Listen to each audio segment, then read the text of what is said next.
accomplished in life, and especially in being a husband and a dad. What a career this guy had, you know, just an icon in our business and in our city.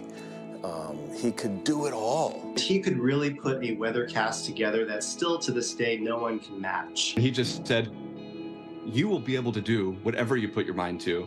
I have no doubt." He was still a perfectionist. He never got so good that he didn't care about being a perfectionist. And that's why he got so good, right? That was his secret. A broadcasting legend and beloved member of our KOMO family, Steve Poole, passed away this week. Many of you saw him as a part of your family, coming into your living rooms for decades to give you the forecast and help you plan your day. Steve was 70 years old and passed away after battling early onset Alzheimer's disease. KOMO's Denise Whitaker has been listening to stories about Steve today and joins us now to share some of those memories. And so many memories, Denise. So many, and it really doesn't matter if you're someone who ever met Steve Poole in person along the way, or if you just liked listening to him through your television set. He was larger than life. He certainly made an impression. People remember the day he came to their school. They remember the day of the storm, and they turned to Steve to find out what it was going to be like. I know that's kind of a broad brush forecast, but that's people turned to Steve Poole for decades, for his giving heart, his expertise as an MC, his persona on stage during the Nutcracker Ballet, his easygoing nature, and ability to really laugh. It was an incredible joy because he would squeal and double over, you know, and just laugh so hard like a little kid. Steve also enjoyed making others laugh, as seen in this Christmas special from the 1980s. See, break his arm. I would break his arm. You should call the police. When you see the man on TV cracking a joke, telling you the weather, and making you smile, that all made Steve. And that still lives in everybody who he touched. Steve, come on, what's going to happen now? Steve inspired new generations of meteorologists watching him from home and those he took under his wing as interns. He always lived up to the reputation that people had of him and for him, which was just this big ball of sunshine. And of course, with that bright megawatt smile that everyone loved. Steve was all of those things that everyone remembering him today is thinking about. But in his core, he was that guy that got a chance to do something that he was good at, that he loved, that could help other people. Connie Thompson tells me she'll never forget something Steve said the last time she visited him. He said, you know, guys, life is good, but it's fleeting, and you can't take it for granted. The dream is to do what Steve Poole did, to reach the masses, to reach that status, to have people waving at you as you go down the street. The KOMO audience sees all of that in Steve. And I've always said I'd rather shed tears and feel really sad at the loss of someone because it means they touched my heart. And so Steve touched our hearts. Oh, that he did. I so enjoyed working with Steve over the years that I've been here at KOMO. He never put you aside. He had time to chat. He had time for a laugh. He would always make time no matter how busy he may have been. Mary, he is certainly going to be missed. Oh, absolutely, Denise. We were all so lucky, so fortunate to have worked with him here at KOMO. Shannon joins me now, former intern.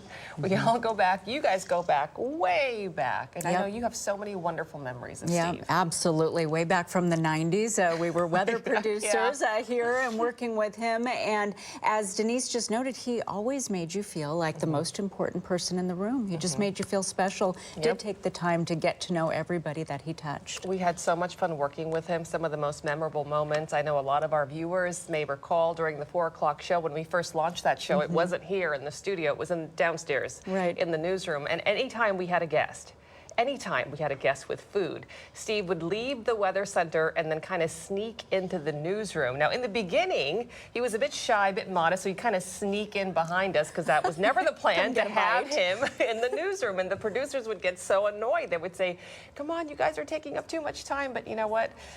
Fun is fun, and we sure had it during the 4 o'clock show, and that was really one of my favorite moments. It was kind of off script every time this happened, but everything you saw there, it was so authentic, and it was lovely to share that little moment of levity during the work hours. Steve had to get a bite. Look at him sneak on in. Always.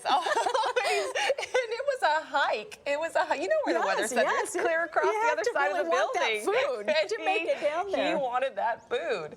And so, yeah, really miss those times. I love it. Yep. And, you know, when I started working for Steve, more and more people said, why don't you go get the food as well? Well, that was Steve. You know, that was Steve's special thing. Not that I didn't like it too, but that was all Steve. And he sure loves something delicious to eat. No one likes sweets more than Steve. Absolutely.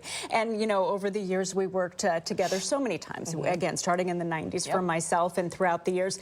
And he really was larger than life. You'd go out. I think we have some footage of 4th of July verse. That was the big event that we used to put on over Elliott Bay, KOMO, and of course Ivers, and Steve would go out and MC that, and so I'd assist and come along, and it really was like walking out there with the Beatles, with Paul McCartney. I mean, people, they loved him. He really came through the screen and touched everybody's hearts. We would just be mobbed and surrounded, people wanting to touch him, shake his hand, give him a hug, and he really did take that time for everybody. Mary, you know, there's that song I've been thinking so much about Steve today. By Tim McGraw, Humble and Kind. Yes. I'm going to start crying about that. But that's how he really was. He was humble and kind, absolutely. He was. And his tagline on his Twitter, it's so simple. It says, just an ordinary guy with an interesting job, and that's how, you know, he didn't have that big ego. He really was that down to earth. I think that's why we all gravitated toward him. I think that's why people loved him so much, was because he really was a humble and kind individual, and he was so happy to just share all of that energy and love with people. Yes. And do you remember that time when he wrote that song? It was the Seahawks song. The Seahawks song for the Super Bowl. It was so he great. Recorded it. I mean, Steve loved music, and he was a good singer. He loved the Seahawks. He recorded it.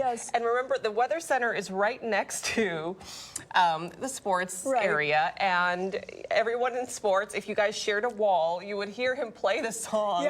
For anyone that would walk by, come on, listen to the song. Listen to my song. It was such a cool thing. And then, of course, this, what people are watching right now. Mariners Weather Education Day. So something we put on every year. Look at him. He's so much larger than life, and yet so down to earth, and exactly the same in person as he is on the air. Just a great, wonderful piece of Seattle.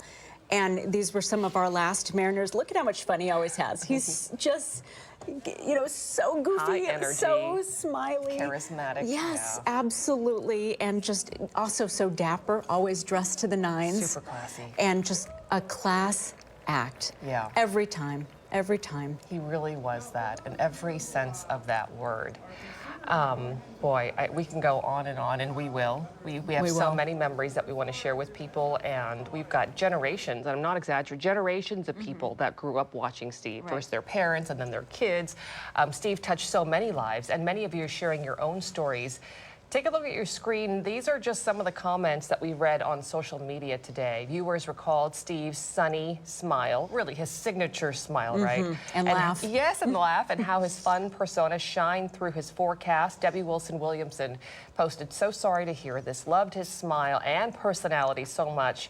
Prayers for his family and friends. And another common thread that we've seen, memories of Steve's visits to schools and other community events. People grew up watching him.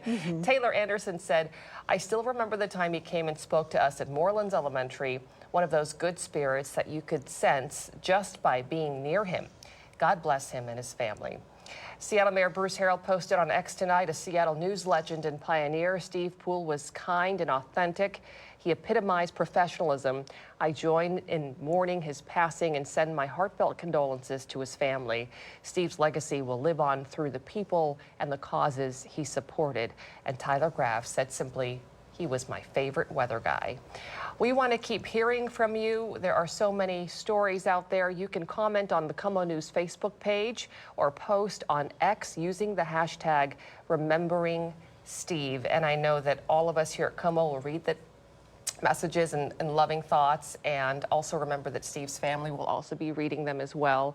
So it's wonderful that you're sharing, and we will be paying a special tribute to our friend Steve here on KOMO News. Join us Tuesday at 6 p.m. to remember Steve Poole, and we'll share with you some very special moments of Steve's long career here at KOMO News.